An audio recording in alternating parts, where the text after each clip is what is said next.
Well, it is absolutely freezing, and it's supposed to snow like 6 inches tonight and tomorrow. And I finally pulled the four-wheeler out, and I was gonna go and change the oil. Checked it, and it smelled awful, so I said, well, I better change it.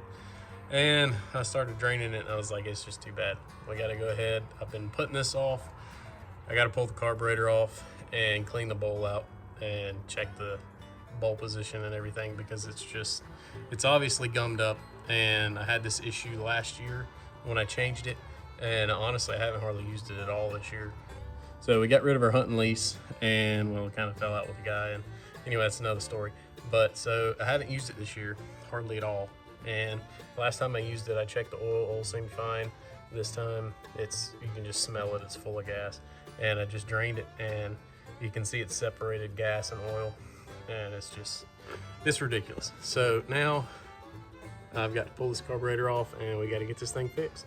Well, this is it's a 2013 Polaris Sportsman 500, and I've had it since I bought it new in 2013, and I've had a few issues out of it. I've got one video on it really, where I had fan issues, but this was not planned. I wasn't going to do this tonight, but it's just too bad to keep letting go. So we're gonna go ahead and jerk this carburetor off. Well, I went ahead, pulled the seat off, and pulled this normally sits right here, pulled that out, and the breather. So this has got 2 bolts right here. Went ahead and took those off, and this is just a mount for the carburetor to pretty much support it. So I'm gonna go ahead and pull this off as well. All right, so there's that little piece. Set it to the side. So now, I've never had this thing off, so I have absolutely no idea what I'm doing, but by the end of this, I'm gonna know what I'm doing. So just to start this one off, I don't have a clue.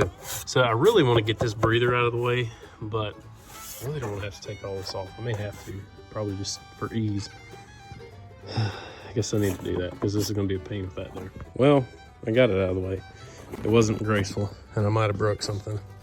But so I took this off. If you don't know how these come off, same way on the other side for when you change the oil, they slide in up here like so, and then back here is just a nipple that sits in a rubber gasket.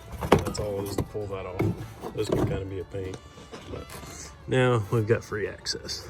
I went ahead and loosened up this breather hose. It's just pretty much a hose clamp, 1/4 inch. So we'll go ahead and pull that off and tuck it down here out of the way. So the one thing, actually there's 2 things. I'm not sure about this yet, and I'm not sure about the throttle yet. So I gotta figure that one out. Well, I'm gonna have to pull this thing off of the boot over here to figure out how to take these choke cables and all off. So I'm gonna pull that out. There we go. It's getting dark on me. So I've got to get this, I think it's a vacuum line back here, off. I got it broke loose. Everything is hard in here. So let's see if we can get this fuel line off. Well, I'm gonna need 2 hands. Well, I got them off. That one's still tucked away. The fuel line started leaking, so I jammed it up in here. So I think the way I'm pretty sure took that off, took the cable off here, just trying to figure out what was going on, and then I finally could see the nut. But I think that nut's got to come off right here, and that'll get the choke off. And I think I'm gonna have to take this cap off to get inside to remove the throttle cable as well. So that's gonna be, I was hoping I wouldn't have to do that, but looks like I'm gonna have to. All right, well, I got it loose, and let me tell you, that's about a pain in the butt. There's like no good way. It's 12 millimeter, and there's no good way to get a wrench on there. I mean, none. So there we go. Pull that out. Try not to mess that up. Now, let's see if I can get this other line. Here's that line off. So move to the other side. So I just took a little screwdriver and pulled this plate off. All right. So somehow, I'm gonna try to do it with one hand. I don't know if I can do it or not. So I've got to get that cable I think, to come out like that.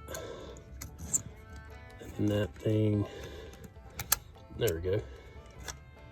Uh-oh. No, I got it, now it's stuck. And there we go, got it. Oh God. So that's slotted, and I'm gonna lose that before this is over. You wait and see.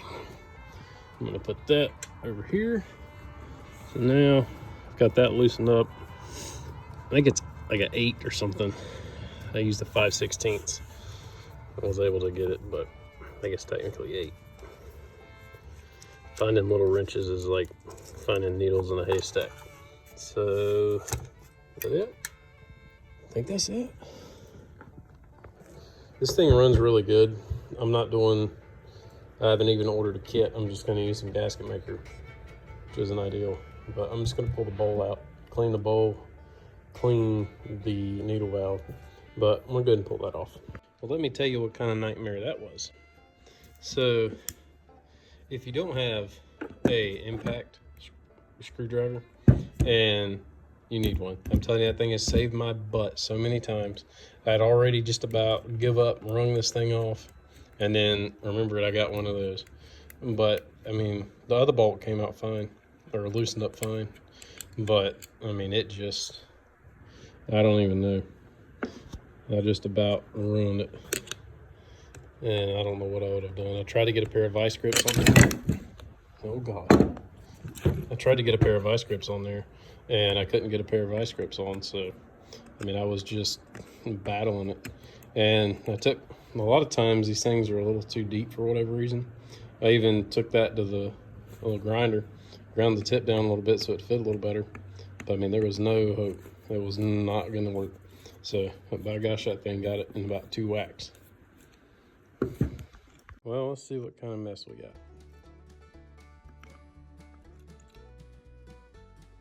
That's surprising. Spotless. And it seems to be nice and clean, free floating, but there's something in there. That float should be, on most carburetors, it should be set in level like that. And I mean, it's all the way down, so it's definitely out of whack, I would say. So that may be my whole issue. I thought it would just be gummed up, to be honest, because I've ran pretty much ethanol gas in this thing for the first 4 or 5 years I had it. And, well, let's see, the first 3 years I had it. And then I kind of realized, you know, ethanol gas is pretty crappy. So we're gonna go ahead and see what I can do. I'm gonna go ahead and take this out and try to clean it.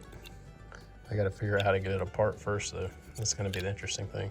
But all I'm gonna do is clean it. I don't want to, I mean, the thing runs great, so I don't wanna get into all that. So right now I'm just trying to figure out why this thing is leaking gas into my oil so bad. All right, so all I had to do was apply a little force. And there's a little O-ring right there.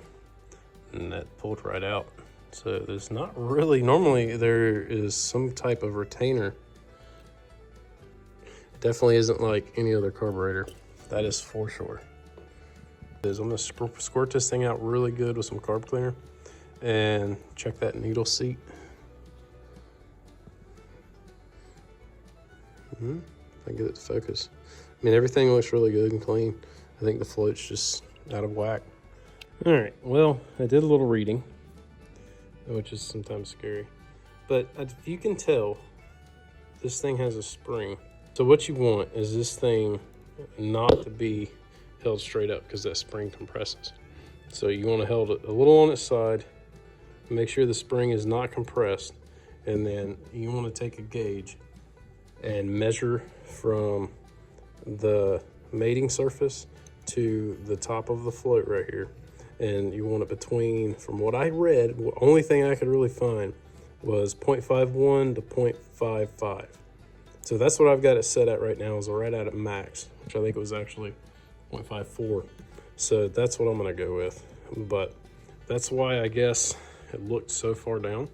And it probably would not have worked very well if I left it the way I had it.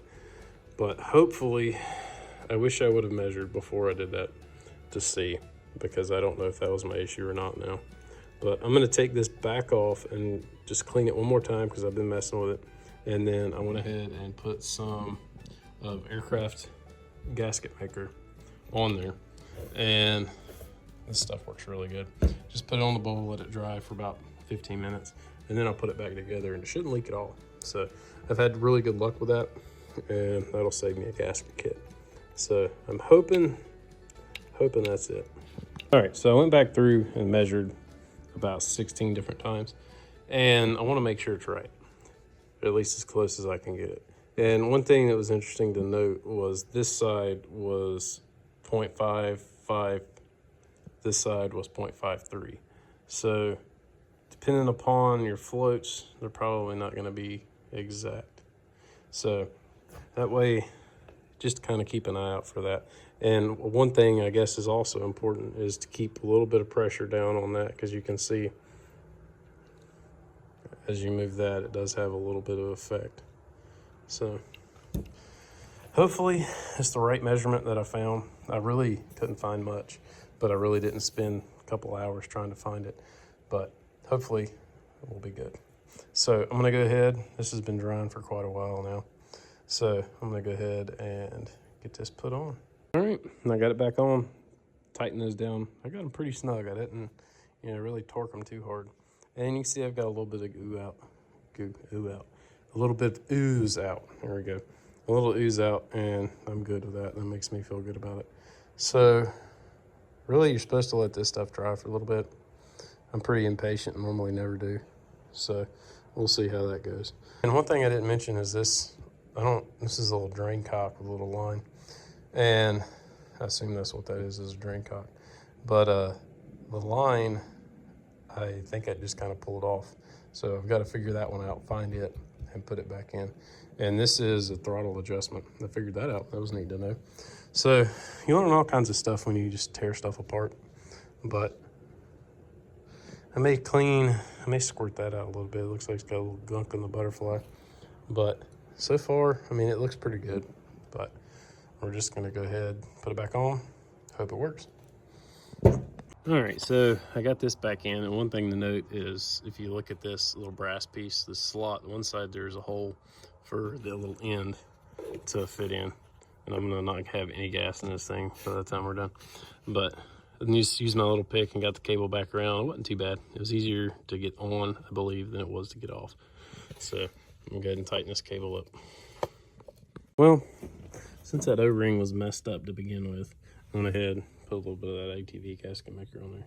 Or not ATV, little aircraft gasket maker on there.